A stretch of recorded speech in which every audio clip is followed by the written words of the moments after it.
Hello and welcome to the Handicapable Black Woman Throne Room. My view of humanity is a whole new tea. And this episode is going to be it's kind of last minute and created, but it kind of alarmed me because these dating apps in these streets are toxic and terrible and horrible in so many ways, especially with a lot of these men. I said a lot. I didn't say all, I said a lot because seeing more into masculinity and the red pill facade and everything and the stereotypes, it's becoming more apparent why so many men out here are traumatizing to women and or they demand or crave or their control of submissiveness is so appalling. Yeah. And with there was one guy that I just matched with. I won't say his name, and I'm probably going to show a screenshot on Patreon. I have so much downloading to do, but I have a lot on there. I think I probably have around or almost 100 of the screenshots. That's only probably 1/3 of them, but hey, it's a start. But I with some of these guys, I don't show their faces. Some of them I do, like not on here, but on Patreon, like especially the good guys, because on the dating apps, and not well with Meet Me and Scout. These are the only two dating apps that I have the list of standards. Each one is different, and it wasn't an experiment on purpose. It wasn't on purpose.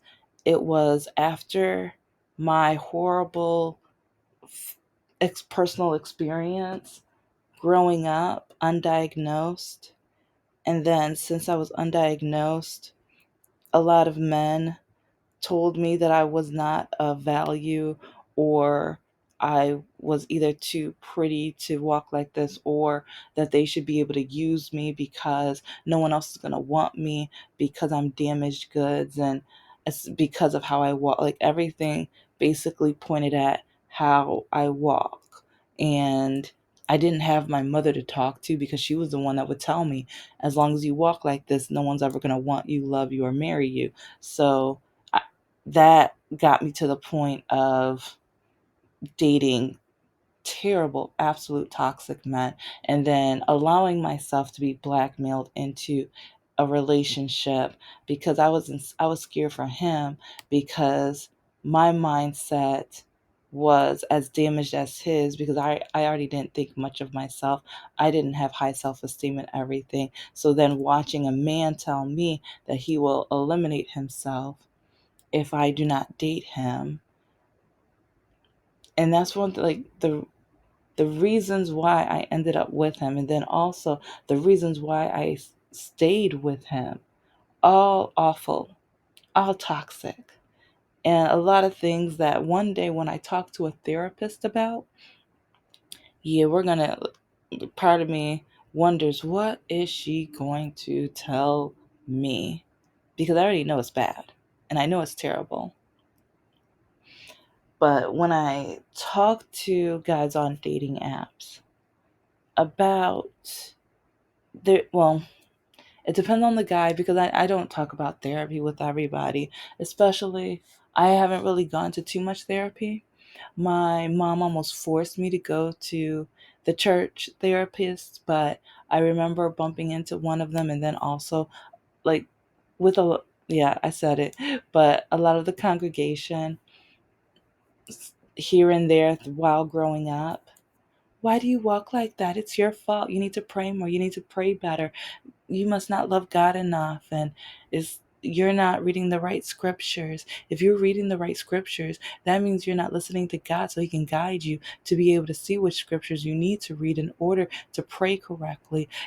Have you taken the prayer classes? It's like, have you volunteered? Have you done this? Have you done that? Are you doing like it was to a point where I was always getting the blame. And then I was getting worse. So then they were telling me I was getting worse because I wasn't loving God enough. I wasn't praying enough. I wasn't going to church enough. I wasn't doing something enough. And so when it came to family, toxic, church, very extremely toxic, school, getting teased. And I told you guys about one of the bullies, especially in high school. I don't even know if that boy ever graduated. Okay, man, well, now he's a man, but back then, boy, or whatever, because he was older than me. He was a school year older than me. But then he still didn't like, you do not, yes, okay, I'm good, I'm working on it, but you do not understand. Oh, my junior year, I saw him as a senior. I was so happy. You do not know. You do not know how happy I was. You do not know how happy I was, because I'm just like, next year I am not going to see you. You are a senior. You're going to graduate. Because I didn't have, well, first, let me go in order, but it's like, I think a lot of colleges, when they are teaching teachers, I think there needs to be a special class for psychology of teachers, or education with psychology or something, because a lot of teachers say very toxic things and terrible things to the point where it traumatizes some kids, like myself. Especially when boys were teasing me, hitting me, hurting me, and then even in high school, teachers telling me it was because they liked me, even though especially some of the white kids would say I have slave hair. And that's why, like, that one case, I don't know their names. I'm terrible with names, guys, as you know, but the young black boy who eliminated the white boy, and he has a twin brother and everything like that. It's like people keep trying to put him down and tear him down. And part of me, I keep thinking, isn't that stand your ground? And if you were teased and mocked, and especially if they were being racist towards you and harming you emotionally and even threatening to harm you physically and everything like that, like, if that was your child, what would you tell your child to do?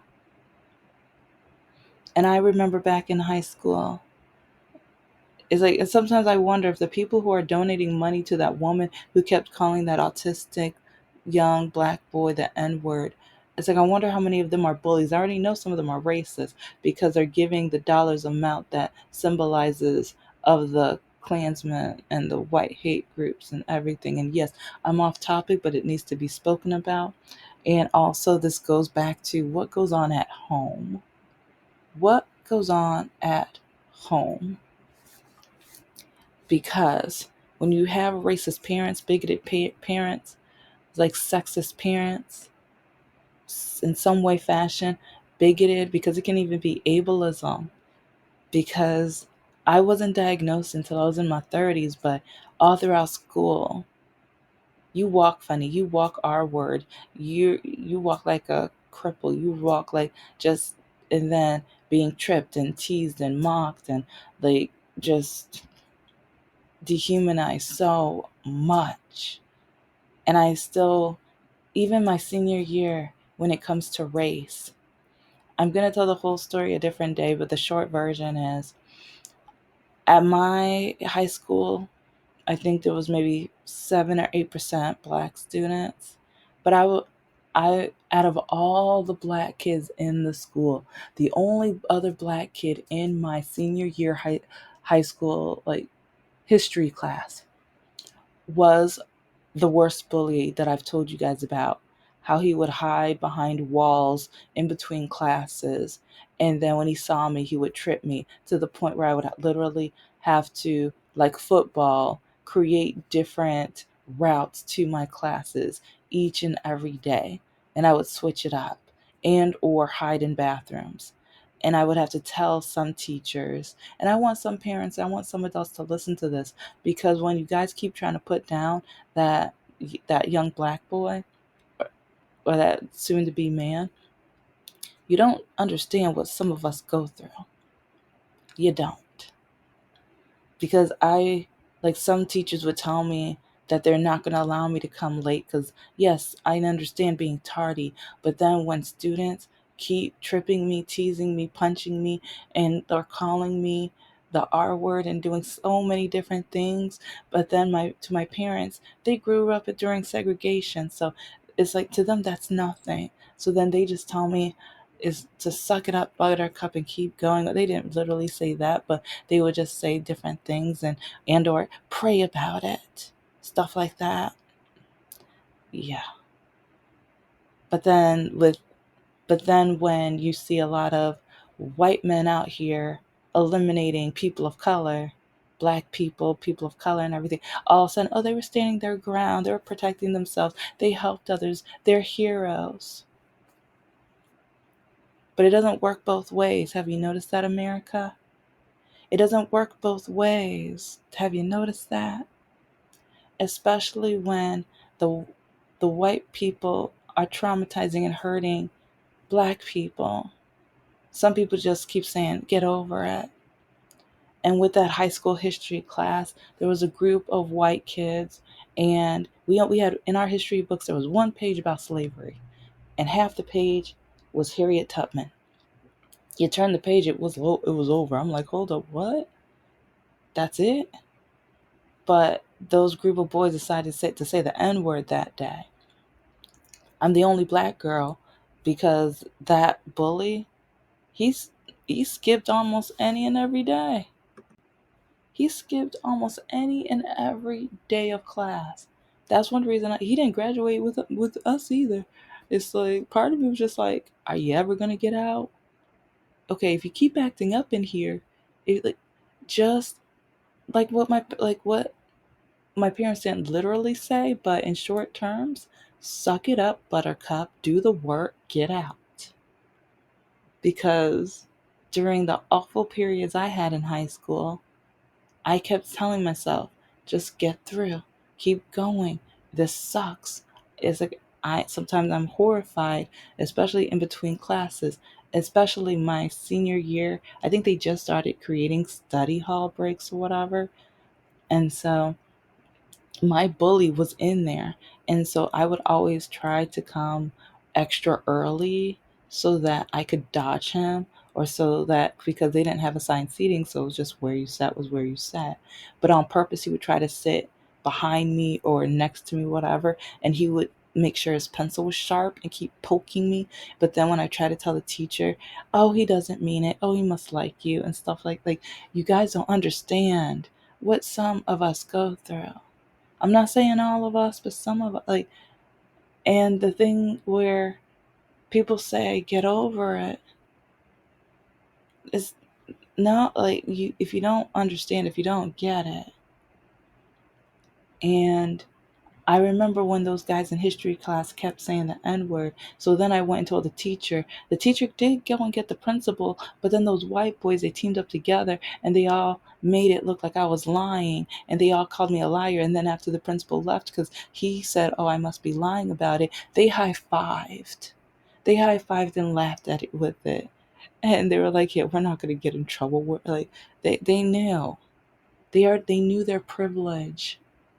And even one of those white boys in that group, he was one of my other bullies. Like, he was absolutely horrible, horrible to me. It's like till like I remember even in college, I still had nightmares about some of the things this jerk did to me. But one of the best days I will never forget was senior's last day. And I just remember, like, oh my gosh, I'm so happy I get out of here.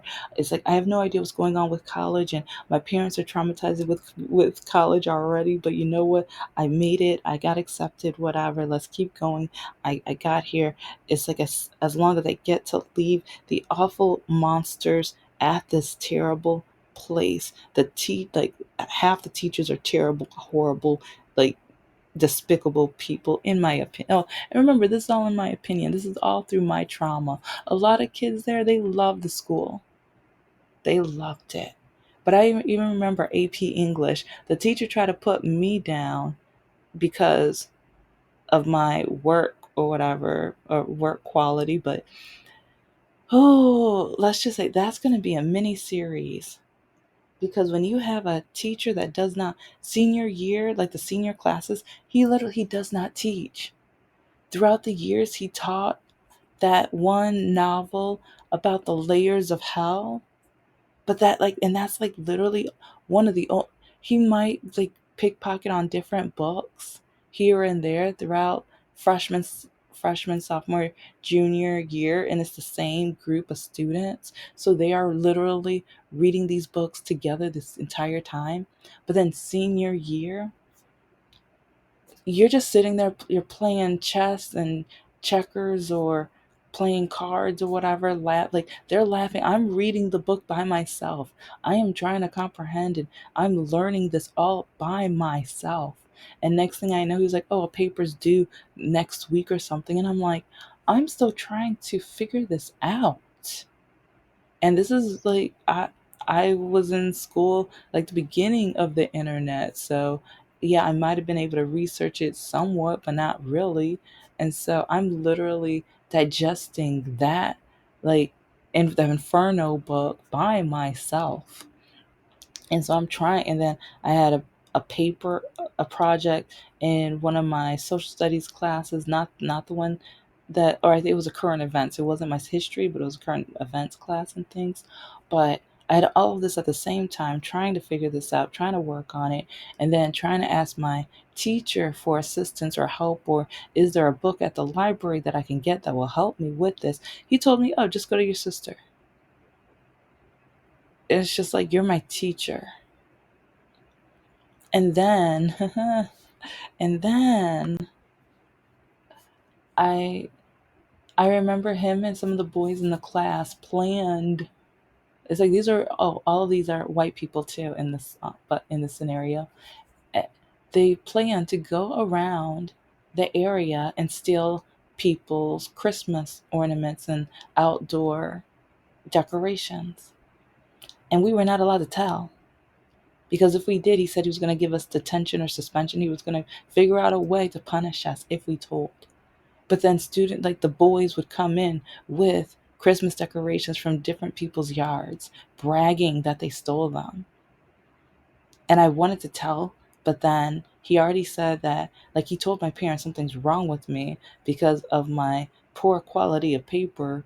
And I'm just like, you guys studied this book for 3 years. I've only been trying to read it for a couple months. Yeah, yeah, it's like, I think it was like a couple months. The next thing I know, he says, like, it's a paper due. And then trying to write the paper, I forgot how long. I think the paper had to be about 10 pages or whatever. And I'm figuring out, like, okay, which symbolism, and okay, is there like, I want to get the foreshadowing, and then is there a climax. And I was like, because again, I've never before, only senior year did I even touch this book. I've read so many other novels throughout my years, because I never wanted to be in honors English. Especially, I did not want to be in the same class as my perfect sister, because she was perfect. Everyone always was going to compliment her, tell her she was better, and tell me that I need to catch up and keep up with her. So if I can at least be away from her throughout the school year, I'd be happy, because that's one place where I did not have to be compared and everyone else tell me how much more amazing she is. So, because yeah, that's all, that's my life. It's like, I know she's amazing, I know she's smart. Years ago I hated it because everyone's telling me. Everyone's telling me. And everyone's telling me that either I need to walk right, and so nothing's going to go my way. Nothing's going to be right in my life. And my self-esteem, it was garbage, especially even with college, trying to pick a major. You're not smart enough to do this. If you do this career, only men and lesbians do this career, so you better not do this. If I catch you doing it, then it's like, we're going to force you to go to church counseling, because we have to make sure you don't turn out to be gay. If you if you do this, we're going to kick you out of the house. You better not do this major either. And you're not smart enough to do this or this major, and we know if you start doing it, you're not going to drop out of school, and you're just going to end up like, and they would name a couple family members, and they're like, see, they ended up no good, and you're going to turn out to be just like them.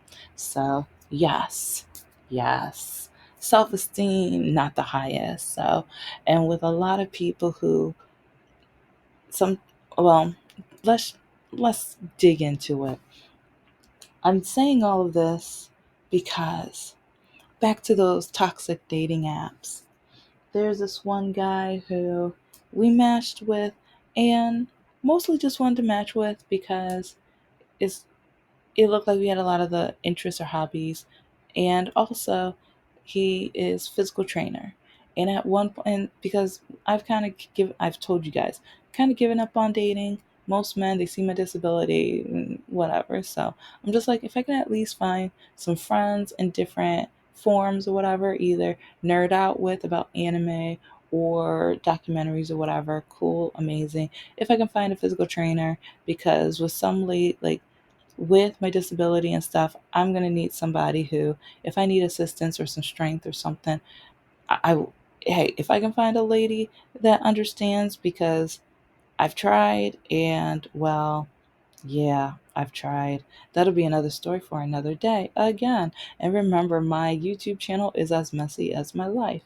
But there was one guy that I matched with, and looking at him, American beauty standards wise, ladies would be like, ooh, okay. That. I mean, he has the muscle and the tone and everything like that. He has the height. Okay, let me make sure. Like, I think he has the height. You're just gonna have to believe me and everything. But, anyways, when it comes to beauty, and he has all of his teeth, like nice goatee, everything like that. So, yeah, just, and with this one, I'm not gonna post his name or his picture, because do I think he's a jerk in this scenario? Yes. But do I think he's one of those extreme MAGA bigoted jerks that does not think much of humanity? No, no. So I normally just try to show the severely, like, the severe ones. And so with this guy, and when you think of mental health, you have to think about your environment. You have to think about your school and the family and even your work and just all of your atmospheres together. Sometimes that creates the atmosphere in your mind of how you think of yourself or the situations you're in, or how you're going to get out and things.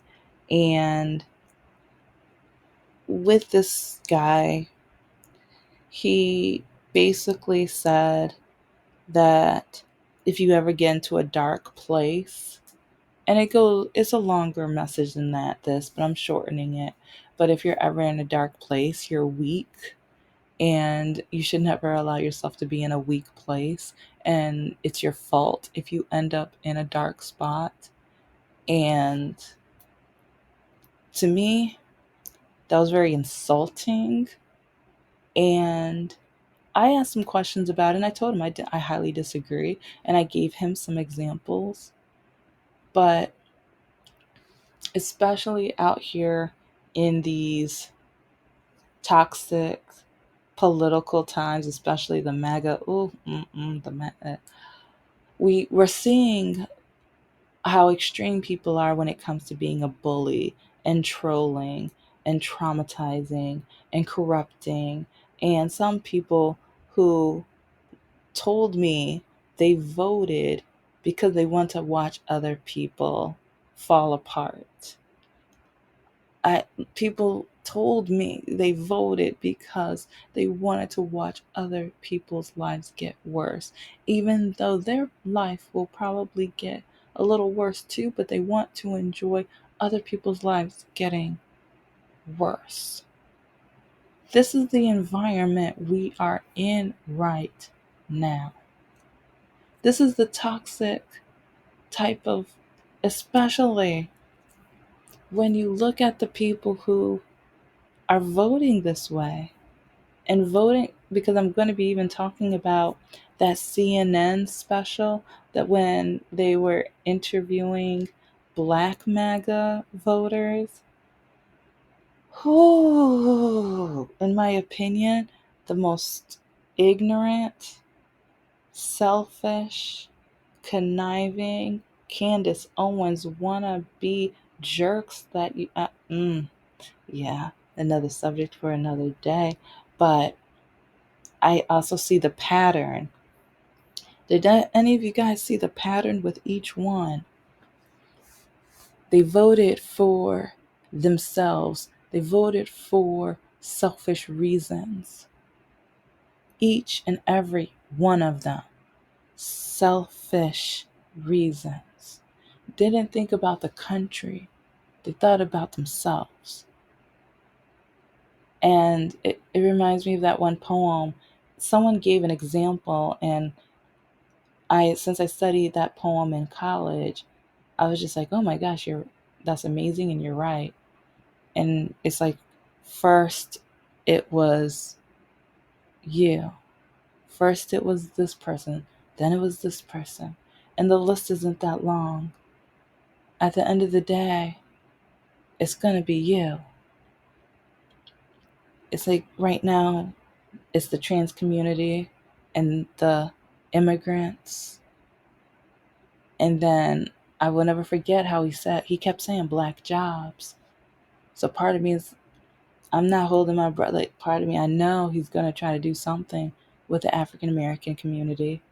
I mean, he's already doing a lot, especially, it's like, they didn't care. This same group of black people did not care that he is allowing segregation back in some areas federally. But now some states are actually trying to allow segregation in schools.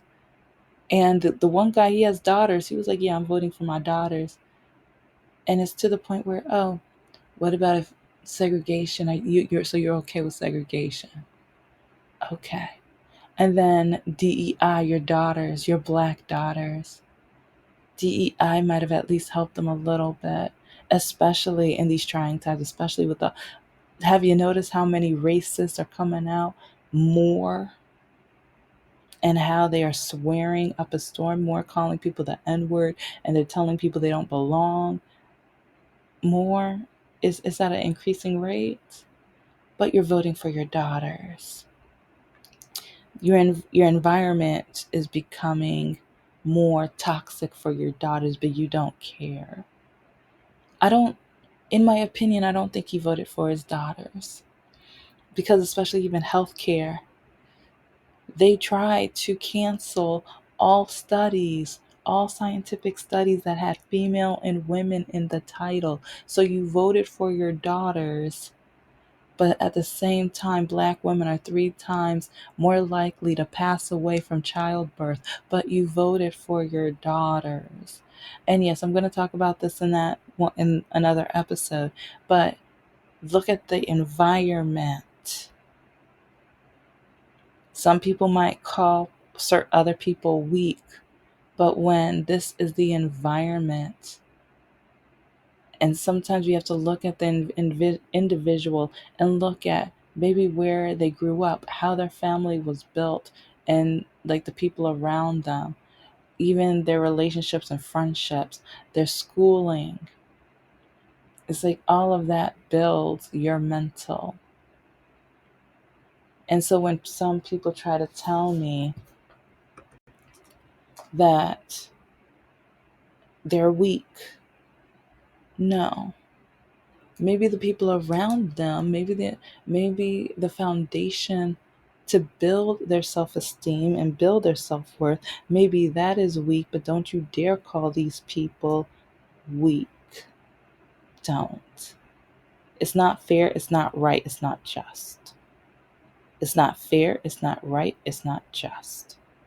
But thank you so much for listening to the Handicapable Black Woman Throne Room. I am a woman, I am of color, and I am handy capable. But most importantly, I am human and you're human too.